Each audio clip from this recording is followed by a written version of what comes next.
So Shahaku talks about this magnanimous mind as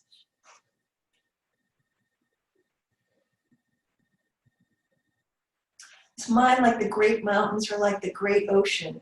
It's not a biased or contentious mind. We must try to avoid bias or a one-sided perspective and instead strive to see the whole situation. If we say this is me and that is them, our community is divided, our world is divided, and our minds become one-sided. This leads to internal conflict and struggle, and we cannot be called a community or an earth sangha. A sangha is a peaceful community of people, a mixture of water and milk, not water and oil. The attitude of magnanimous mind is no separation. I want to spend just a little bit more time on this magnanimous mind because it's just so beautiful. Shahaku says, quoting Dogen, although drawn by the voices of spring, do not wander over spring meadows. Viewing the fall colors, do not allow your heart to fall. Shahaku says, here spring and fall are used to represent favorable conditions and adversity. In spring we're happy, usually, and we wander around and forget reality. During the fall we become sorrowful and forget about reality. Too often we're moved by emotions, by circumstances, by good and bad. Magnanimous mind, according to Dogen, means that the 4 seasons cooperate in a single scene. Spring, summer, autumn, winter, pandemic, one season, one reality. We should accept them as one reality of life. That is magnanimous mind.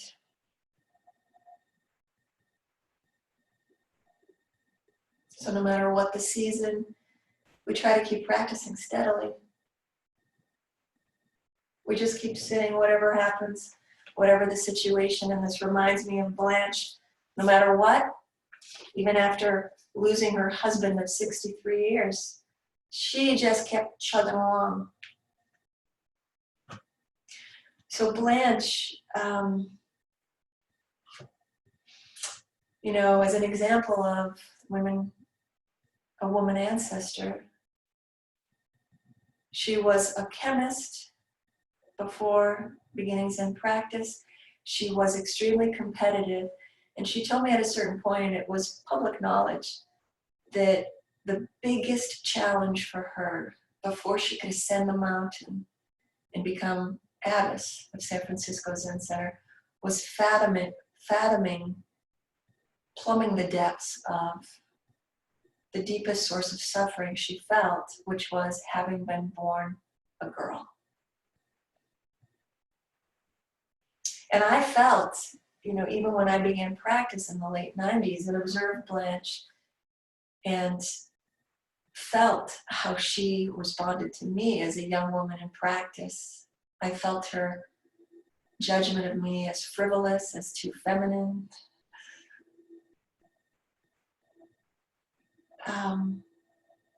This kind of stuck to her, this feeling of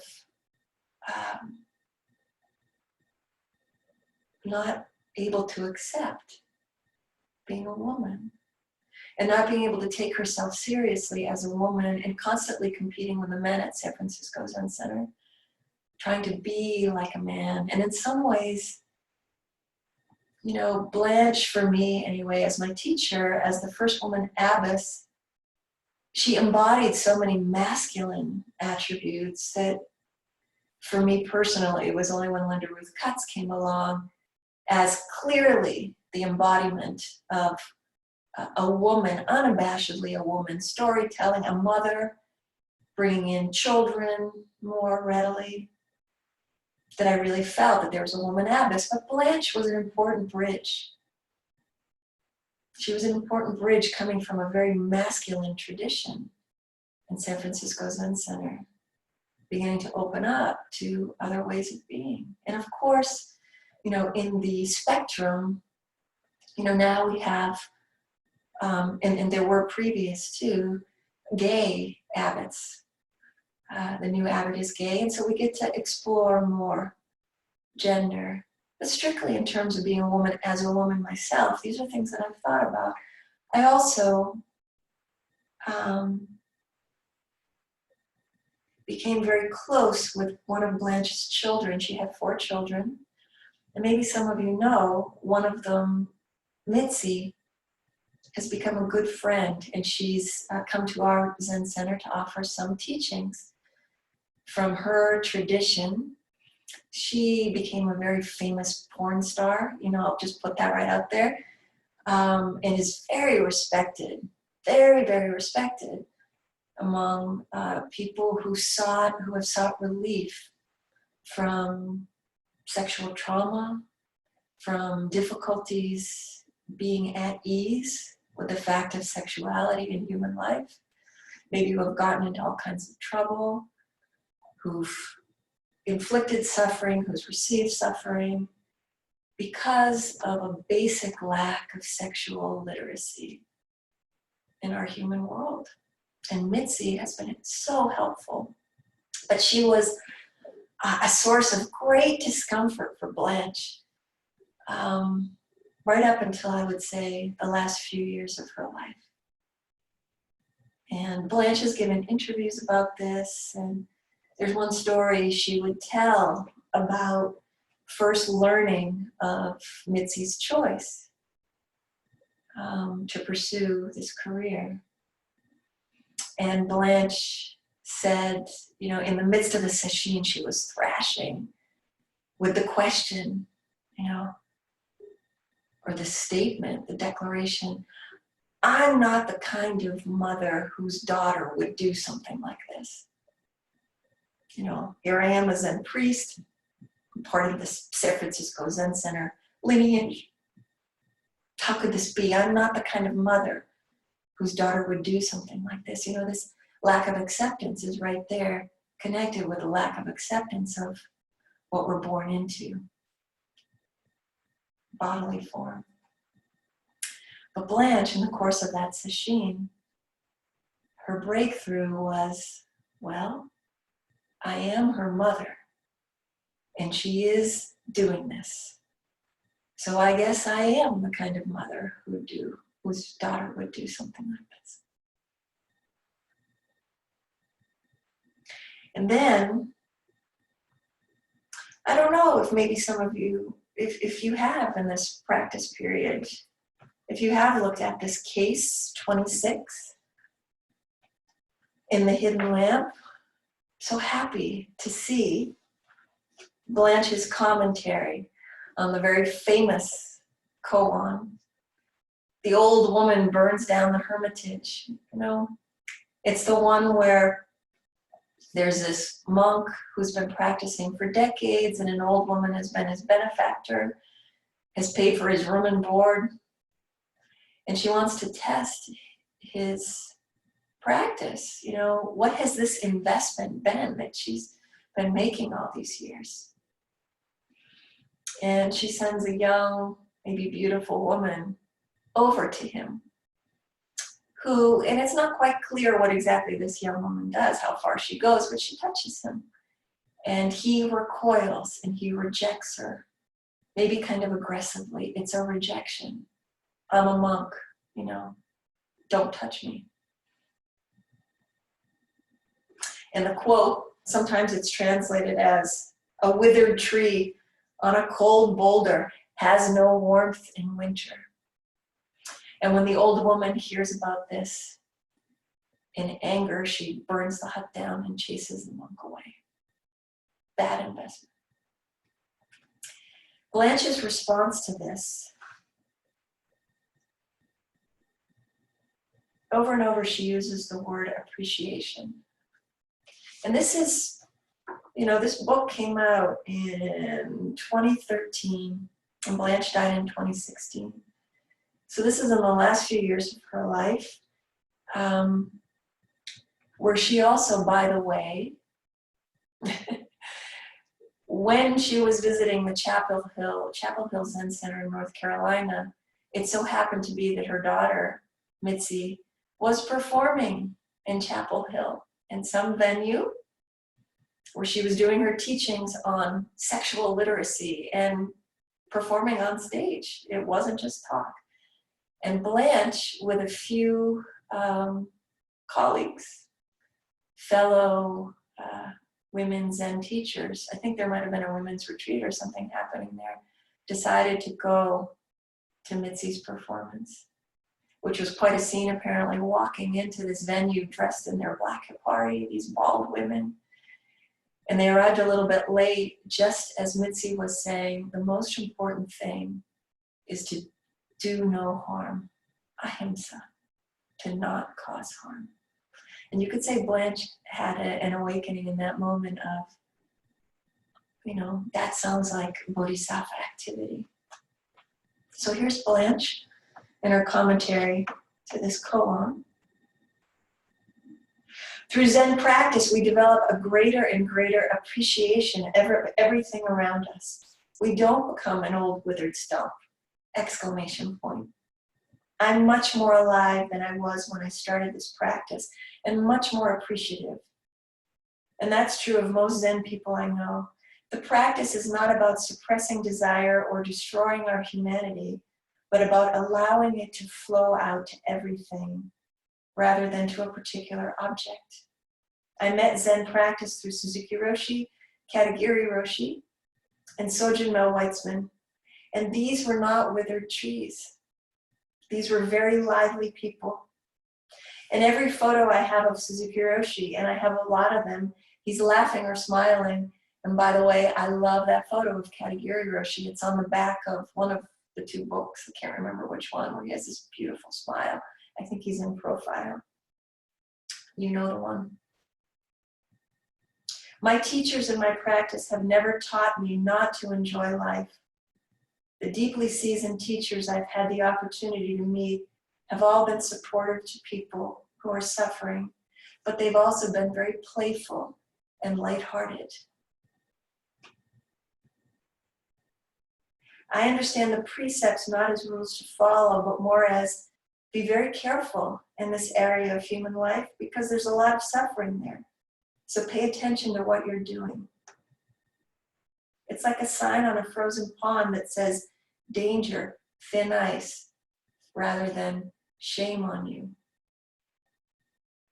Our vow is to help people end suffering, not to add to their suffering.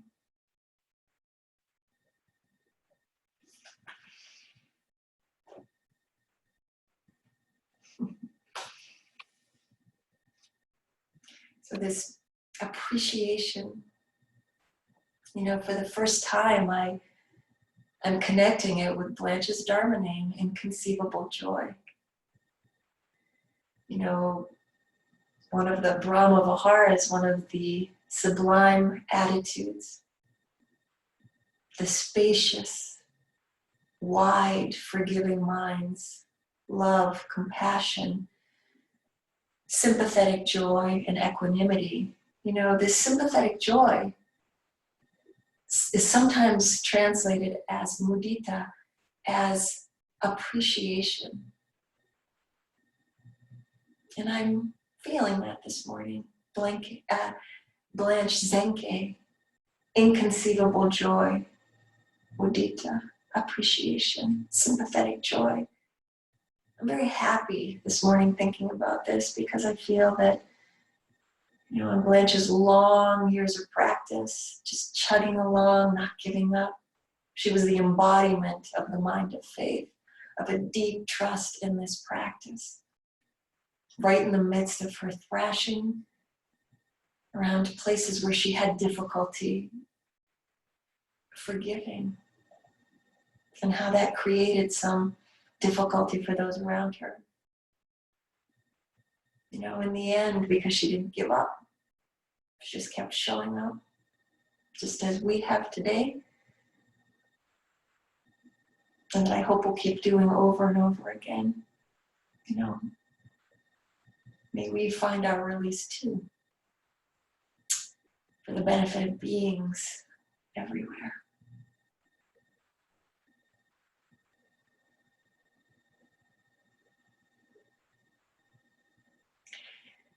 You know, just before I end, and we have time for some conversation, if you'd like, or some questions, some sharing. I'd love to hear from what's happening in Minnesota. But just before that, I have a few snapshots I'd like to share with Blanche.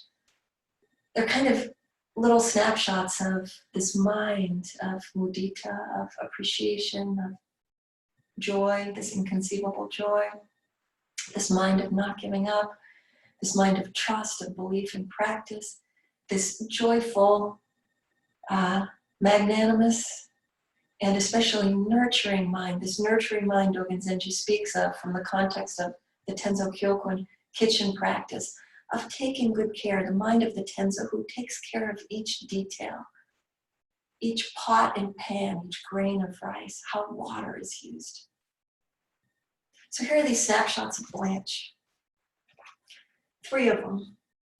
First of all, she, I think it was when Darlene Cohen, my other teacher, Deep Heart Connection with Darlene Cohen, was also in her final months, weeks, and days. And then Lou, Blanche's husband, was dying. There were a lot of people, there was a lot of death happening at San Francisco Zen Center. Blanche, on a daily basis, would offer well-being ceremonies every single morning. We would go into the Buddha Hall and we would chant the Enmei-juku Kannon-gyo 7 times. Without fail, Blanche did this every morning. And I appreciated that. And that's a practice we've continued here in my practice place. Just putting that loving energy forth in the world, believing that somehow that makes a difference. Secondly, Blanche as a sewing teacher in the sewing room, how marvelous to watch her undo a knot. She would hunker down over it. The whole world became that needle, you know, that thread, that impossible knot, you know, for any of you who've sewn a rakusu or an okesa, when you pull the needle through it, oh no, it gets stuck. Are you gonna cut the thread? No, you'd say, Blanche, help. And she would come over, she'd sit down, and she would mumble a little bit, and she'd cajole the thread, the little knot. She'd say, come on. And the knot would release. And the third thing, Blanche, when she was on dish duty, you know, and right up to the last few years of her life, she was in that kitchen with everybody else doing dishes. And to watch her take a pot, you know, the cereal pot, and when she would empty that pot to consolidate the leftover cereal, and she would use the rubber spatula to scrape that pot. There would be hardly anything to wash after Blanche was done with it. Nothing went to waste. Those are just some images of my teacher. Thank you so much for listening. Thank you for giving me the chance to share. And please, Ted or Ben or anybody, take it away, open it up, see if anybody would like to share. Thank you.